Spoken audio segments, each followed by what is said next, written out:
I went back home and I visited my family.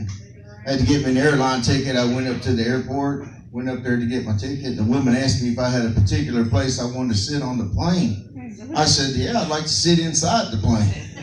She said, well, I got a wing. I said, I'll take it as long as you strap me to it. Looking for a bargain ticket. I got on that plane, I'll tell you, they shouldn't let trailer trash fly. There was kids running all up and down the aisle. One was hanging out the overhead luggage compartment. Look, Daddy, bunk beds! Kids reading off laptops like they were TV trays. By the time that jet got over the O'Hare airport, it looked like a Greyhound with wings. But when I was 9 years old, my grandma, she got an upper chesty adjustment. And everybody in the whole family was like, oh no, why she got to go do that? But my grandpa, he'd just sit in the living room with his leg out. He's happy, smiling. But now she's 98 years old in a nursing home. Looks like she's got 2 oxygen tanks strapped to the front of her. And all them fine gentlemen in the nursing home are trying to get oxygen from her. I said, Grandma, don't do that. Just let them turn the knobs off, sweetie. I was in there. She had those tins. You ever seen those tins, little massagers you put on you and they stick to you? I reached over there to turn the football game up. I grabbed the wrong remote. I looked at my grandma, her tooth put out, man. Her diaper looked like a beanbag. My uncle come running there. Oh, Lord have mercy. I'm going to get the first comedian up here tonight. His name is John Rumery. You guys put your hands together. He's a regular host over at the Improv in Denver, Colorado. Make a lot of noise. John Rumery.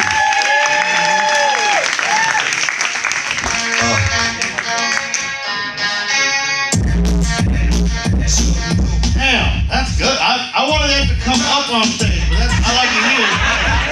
Move around a little bit. That's good. How y'all doing tonight? Oh, I'm glad, because I'm scared as shit to be here.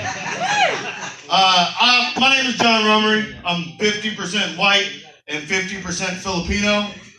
So up in Colorado, I'm 100% Mexican.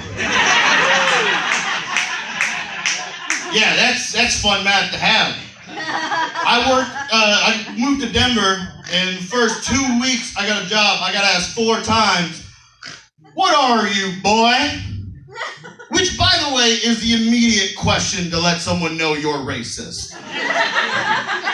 The only time it's okay to go, what are you, boy, and not be racist, Game of Dungeons and Dragons. That's it. But I am Filipino, and people confuse me for being Mexican. I don't have a problem with it, to be honest with you. I just don't understand why they always say it like it's a bad thing. See, because I smoke a shit ton of weed, guys, all right? So when you bring up the Mexican-Asian fusion, my brain goes to wonton tacos, which is a delicious racial slur, okay?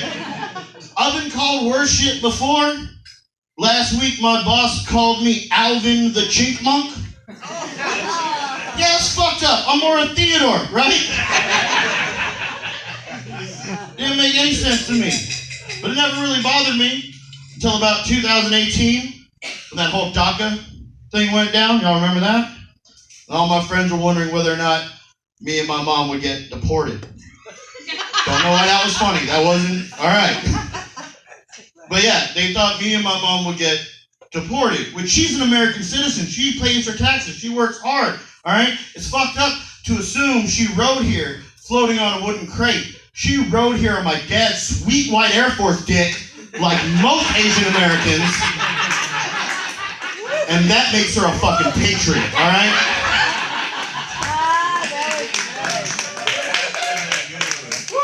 People always ask, though, if I ever have lived in the Philippines. And I have. And then people ask me if I would move back. Fuck no. Absolutely not. I've worked very hard to afford Hulu, $12.99, no commercials. And I want to go somewhere to have Hulu, $12.99, no electricity, you know? It's fucked up. People say, why don't you bring your family here? I was like, we don't have to be together. It's not like a tribe or something. It's not like I can order Amazon, Filipino cousins, bring me anyone you have. But they want them to bring him over here. And I'm like, I don't know if I want to bring him here. Because to be honest with you guys, America, it's a little bit of false advertising.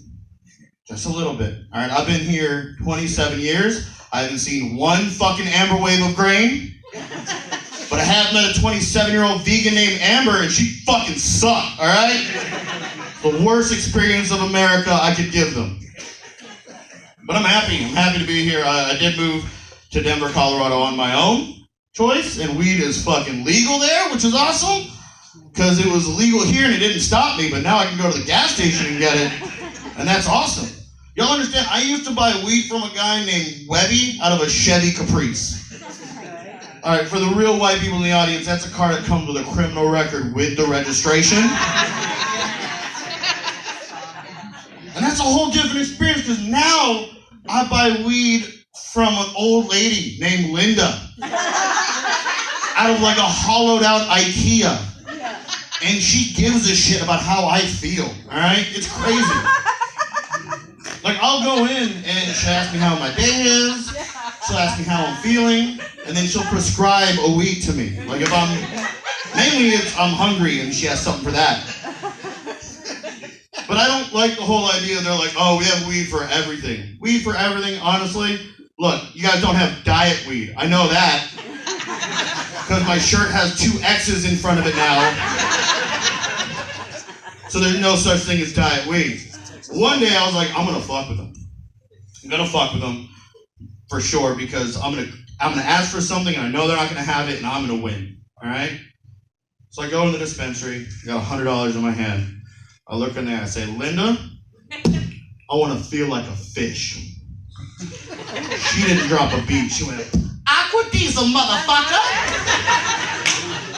I was like, damn, Linda, you're aggressive. She's like, no, dear, that's the name of the weed. And written in calligraphy with like a butterfly drawn on the K, Aqua Diesel, motherfucker. I was like, Linda, this is interesting. Please explain to me how you got Aqua Diesel, motherfucker. And she tells me, we grew it while constantly streaming Little Mermaid and Samuel Jackson films. It's delightfully intense. I said, that didn't explain a goddamn thing to me. I'll take an ounce. I'll take a whole ounce of Aqua Diesel, motherfucker. Ladies and gentlemen, I know scientifically now how fish feel. Fish like Taco Bell and PlayStation. It's fucking amazing. I felt like a fish for 6 hours. If you guys like Finding Nemo, join me on Finding Gordita Crunch. It's a 6-hour movie, and I live next to a Taco Bell. Yeah. But Denver is extremely nice too. It's like super polite all the way through. Didn't realize how nice they were gonna be. When I first moved to Denver, I did exactly what I always wanted to do. I smoked weed in public. It was fucking great. I was just looking for ladies who looked like Nancy Reagan. So I went, we won! Ha-ha! Take that, you were on drugs! But there's not a lot. I didn't have to do that. People were so nice. I was outside, I was smoking a joint, and a guy comes up to me.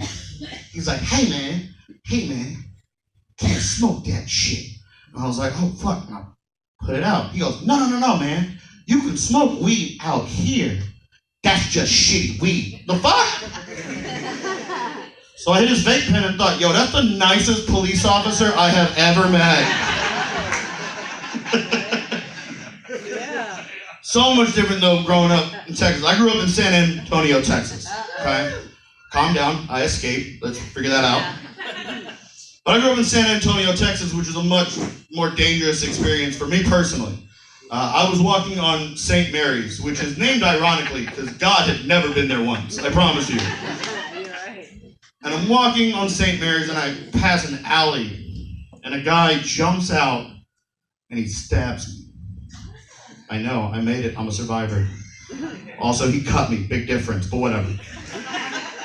So he stabbed me and I turn around and he looks me in the eye and he goes, oh shit, wrong guy, and he ran away.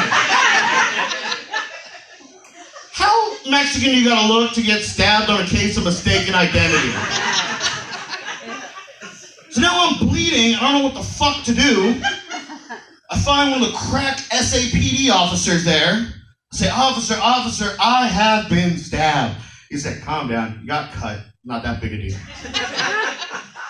What did the guy look like? And I paused because I thought, shit, you look like me. Fuck, that didn't, God, that's not gonna help. So then I said something I didn't want to say, but I had to say. We've all been in that kind of spot. I said, officer, I know exactly what the guy looked like. Do you have a bottle of tapatio sauce? You remove the cartoon sombrero, that guy stabbed me. And then he said something only an SAPD officer could say in San Antonio. He said, oh yeah, that's Steve. The fuck you mean that's Steve? Yeah, he's got a problem with a local vagrant named Mark. You look like Mark. And then the cop walked away.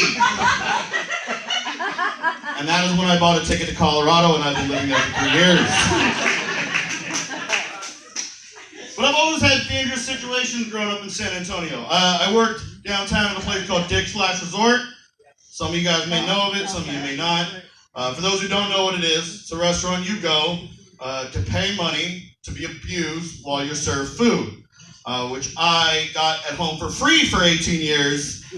Very confused why people were paying for it. But one day, a guy walks in, and he's wearing a Vietnam veteran hat, all right? He's a real old guy. And I'm worried as an Asian American, because when you see a Vietnam veteran wearing a Vietnam veteran hat, you're wondering, is that a high score hat? Or like,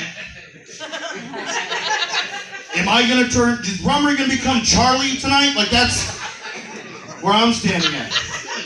And all I'm worried about is like, please just don't sit him at my table. Please don't sit him at my table. Please don't sit him at my table. Hey, Rummery, he's sitting at your table. All right, fucking cool. Let's do this. So I get up to the table. I say, hey, my name's John. He says, what are you, boy? I expected that. And I just tell him, like, I'm Filipino. And he looks at me and says, I knew a Filipino once. What? You understand Filipino? Not a word. Do you know how racist you have to be to Dr. Seuss a racial slur? Pretty goddamn racist. So I'm real nervous about him. I'm freaking out. I'm treating him super nice. I'm not even giving him the whole Dick's treatment. I'm just trying to like serve him and let him go. And then this Asian lady comes up to the table. I'm like, I fucking see Kung Fu movies. This is my backup. So we do some fusion shit and beat the hell out this racist. But she surprised me. She goes up to him and says, hey, Dad, is everything okay? Yeah, Shyamalan twist, guys. This guy doesn't go around saying, fuck Asians. He goes around fucking Asians! Y'all want to know the least racist thing you can do to Asians? Sleep with one of us, all right? Just one. If any of you have any Asian racist guilt, find me after the show. I'll fucking clear it, I promise, all right? But I feel terrible. I do. I feel terrible because this guy came for an experience and I didn't provide it to him because I assumed he was racist. So I pull the lady aside and I'm like, look, ma'am, real sorry. I didn't give him the full Dick's treatment. I was very polite. I thought your father was racist. And she said, oh no, he's racist. We fucking hate him. That's why we asked for one Asian waiter so you could stand up for us. You're a bad Asian. I was like, fuck, because she was right. I didn't know what to do. I bowed. You don't do that. That's not what you do. And then she turned into a dragon and flew away. It was fucking amazing.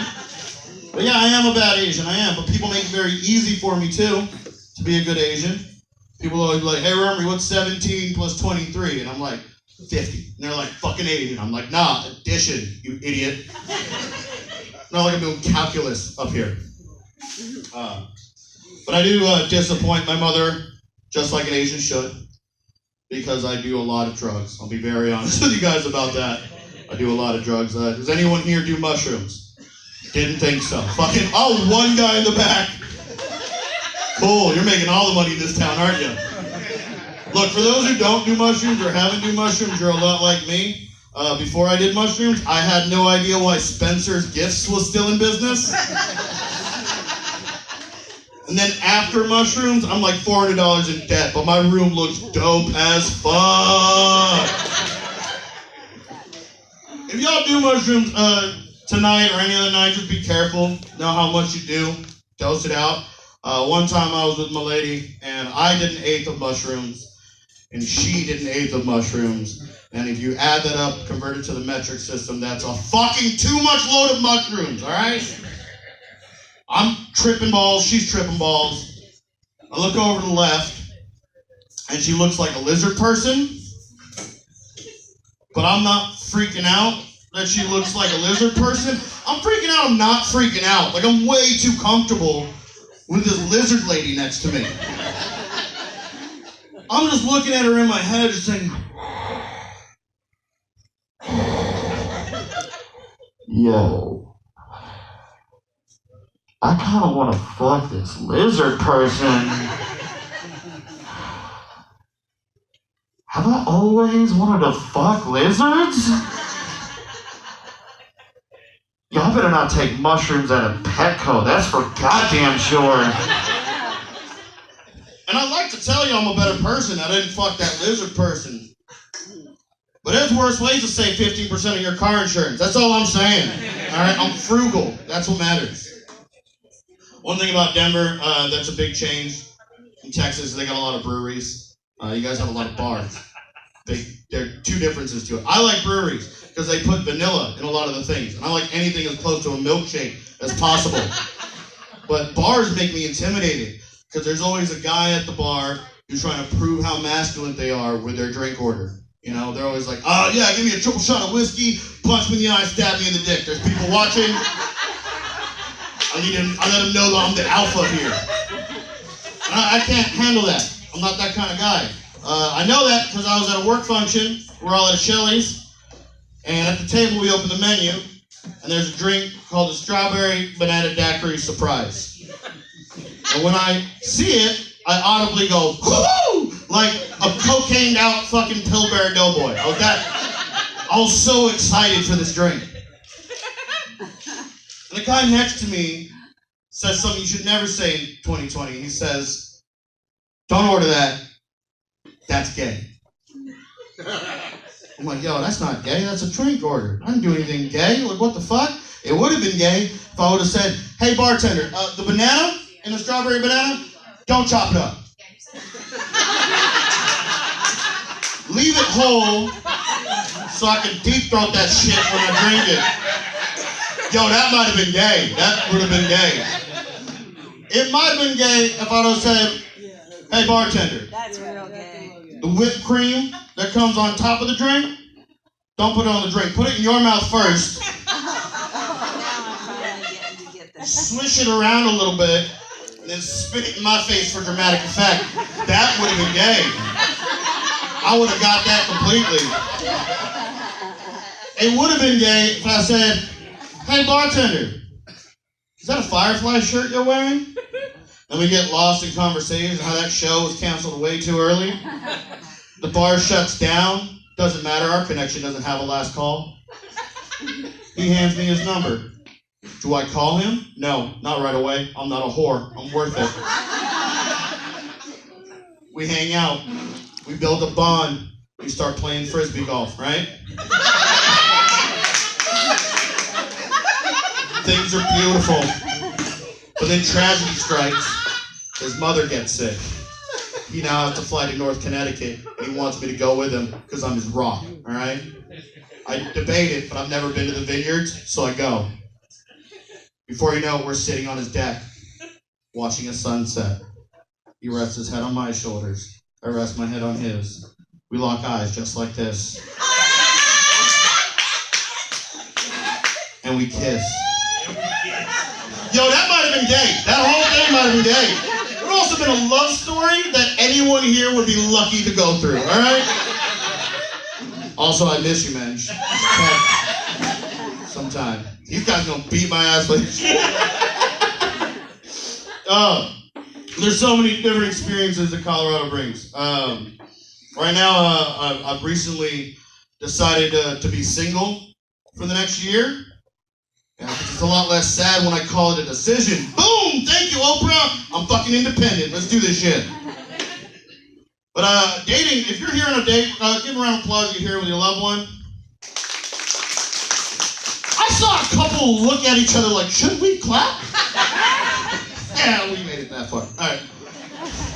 I don't have a problem with dating, honestly, but in my experience, dating is just two people comparing red flags until someone yells, "Chicken! Fucking chicken! I'm done!" If you're not laughing, you're probably married, and you play a higher stakes game of chicken, to where if you call it first, you lose half your shit. So now you're just playing this weird, like, I'm gonna get you to call it first. You ever done this passive-aggressive move in a relationship where you put, like, both lids of the toilet seat down? I'm like, you gonna fucking do something. That's what you gonna do, fucking. That's weird shit. I do want to get out on a new story, though. I want to tell you guys, because I had a rough go in dating, mainly because I know I'm not sexy. Like, I don't have any sex appeal. I give off a very Hufflepuff vibe, all right? Didn't think this was going to be a Harry Potter crowd. Don't know why I thought that this was going to... You could tell I was a Hufflepuff on that? Fucking nerd, all right? So this joke's for you. My expecto patronum would be Winnie the Pooh, all right? And another one! I'm fucking getting the Harry Potter guys out here, all right? But no, I'm not sexy. I'm not. I've never been good with women. The first time... My first kiss, it was in the 5th grade. And there was this girl named Julia Johnson. That's a real name, I promise. But named Julia Johnson. And it was Valentine's Day. We all got cupcakes. I was like, I'm going to save this one and give it to her. Because I know the cupcakes are the way to my heart. So it's probably the way to hers too. And then I tell her to meet me in the playground after school. And I ask her to close her eyes, put her hand out, put the cupcake in her hand, kiss her. And then I run away. Y'all, my first kiss was sexual harassment. That's fucking terrible.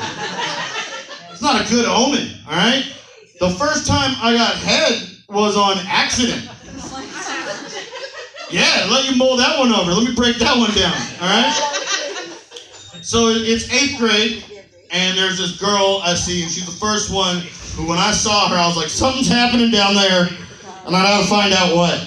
So I wanted to ask her out. Like, everybody was asking her out, and back then, I looked exactly like I do now, just shorter and wider, so I didn't really, like, stand out. I was like, I have to do some more shit to stand out, and I knew she spoke Spanish. So what I did is ask my buddy, who did speak Spanish, what I should say to her. Now, in the 8th grade, you had 2 ways of finding something out. You could either look it up or ask your friend, and if you asked your friend, you're not looking it up. So I asked him, I took what he told me, and the whole night I practiced. I fucking watched Zorro like 15 times, all right? I got that roll down. I got that shit down, all right? I'm ready. Next day I put on my communion suit, the only suit I have, that fucking oversized J.C. Penney suit every kid gets. And I take 3 roses, and I bring it on the bus. Now, when I get on the bus, everyone's looking at me like, yo, Ron, what are you doing? You looking good, man. You looking good. I was like, yeah, man. I'm going to ask Rosa out. I'm going to do it. I'm going to do it right now. And the whole bus is like, oh, shit, we got to follow this. It's either one of 2 things are going to happen. I'm going to make this, like, amazing sports Disney moment where the underdog wins, or I'm going to embarrass the fuck out of myself. And they're like, that's worth watching these days. Let's do this. So the whole bus follows me. I'm in my suit. I got my roses. I walk up to Rosa. Okay, now, but this time, every bit of the 7th grade behind me. And I pull out the roses and I say, Rosa Linda? I changed that too. I was like an extra, I was fucking about it. I was, Rosa Linda? Chupa mi verga. Alright, so half of y'all, oh hey Rosa, how you doing? Yeah, half of y'all are bilingual. Don't ruin this for the rest of them. So, for a while, I thought, at that time, I thought I was saying something like, Rosalinda, your beauty matches a waterfall, serene and strong. What I thought was, Rosalinda, you make things make sense.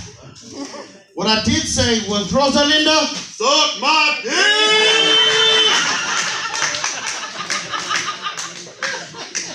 The whole 7th grade heard it at the beginning of the day, including 3 of her older cousins who were dropping her off from school. Yeah. And I was like, oh fuck, I hope the rest of the school doesn't find out. But during the day, I know they did because my coach said attaboy after I missed the free throw, all right? That's how I know word was getting out. Then I get out of school, and of course, they're there, the lowriders and shit, and I'm like, oh fuck, I'm dead. Like, I'm dead. And they beat my ass. They beat the shit out of me, man. They taught me to never speak to another woman like that again. It was a good lesson. But I also got a weird mixed message after the end of this story, because a week later, I get a MySpace message from Rosa. Yeah, that's right. Old school, OG, MySpace.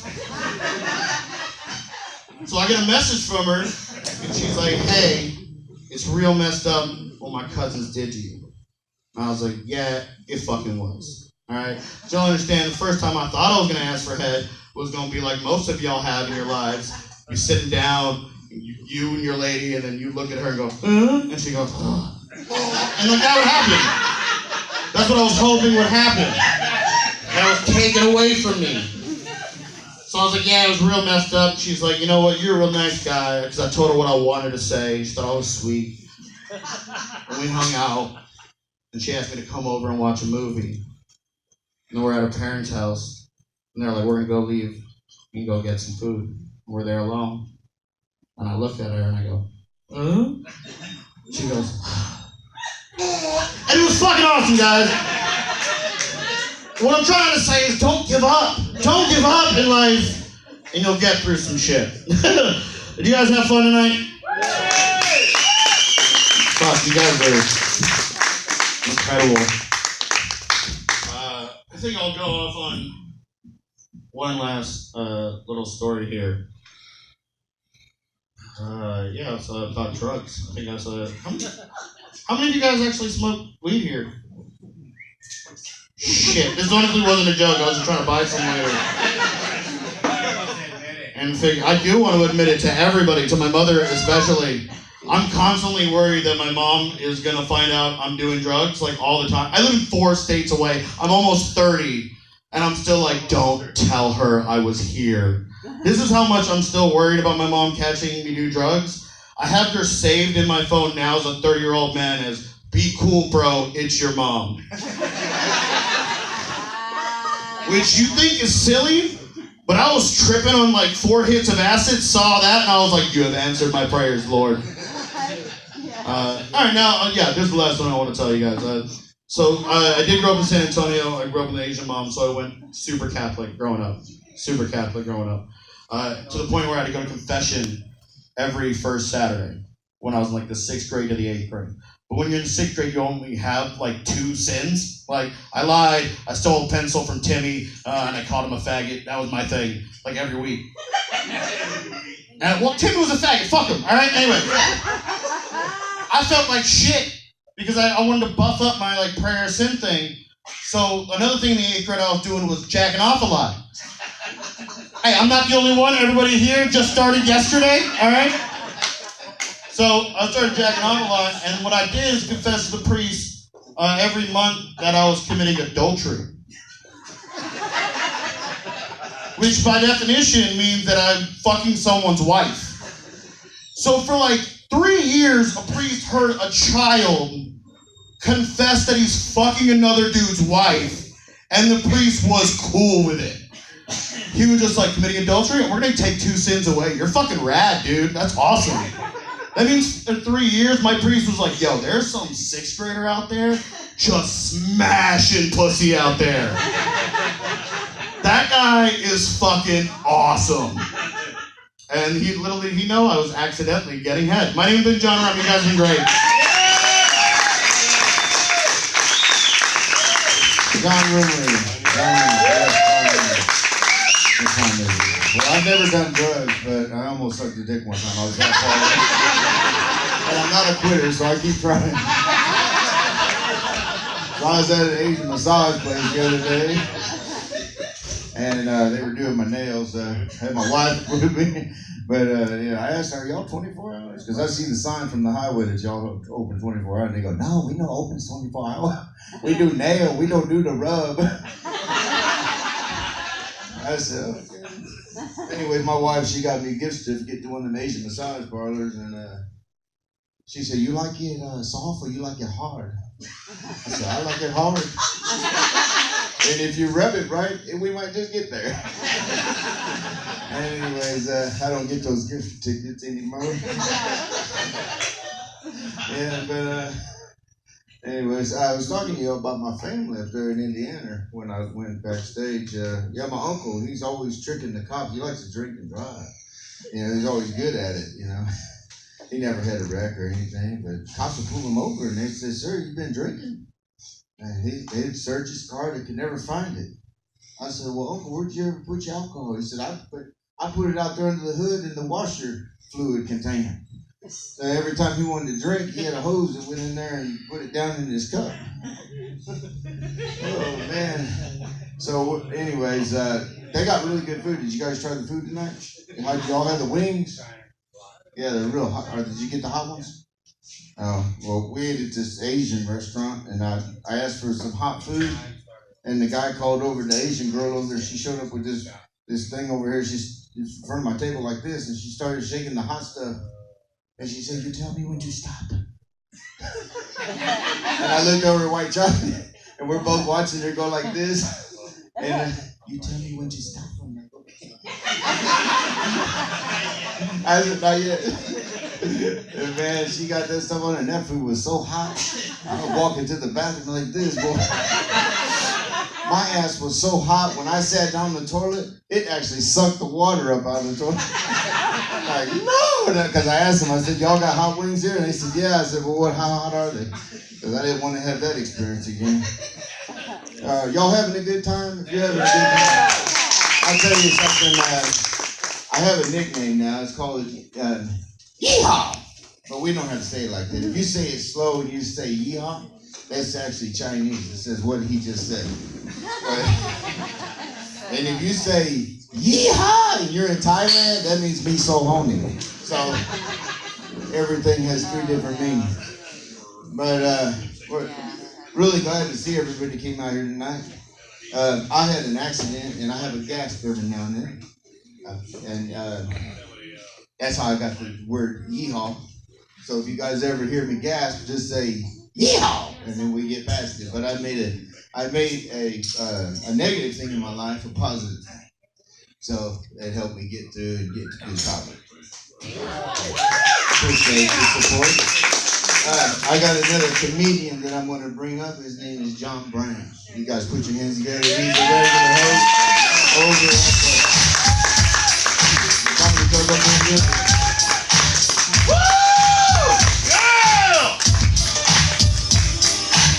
Yeah, what's up everybody? How are we doing tonight?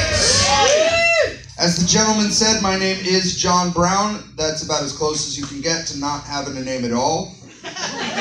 Thanks a lot, Mom and Dad. My middle name is Alias. Nice to meet you. I think my dad named me that to hide me from the New World Order. You good luck finding me if I owe you money. You sure it's this John Brown? No, it's not. John, as you may know, is an old-timey name for a toilet. And my last name is Brown.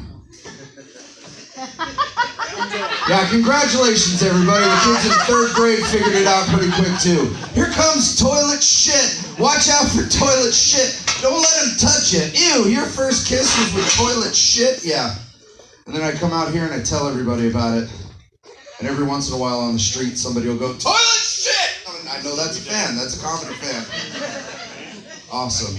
I grew up in a place in Colorado. What's the bullshit town around here that everybody talks trash about? Is it Canyon Lake? Okay, cool. I thought I felt at home here.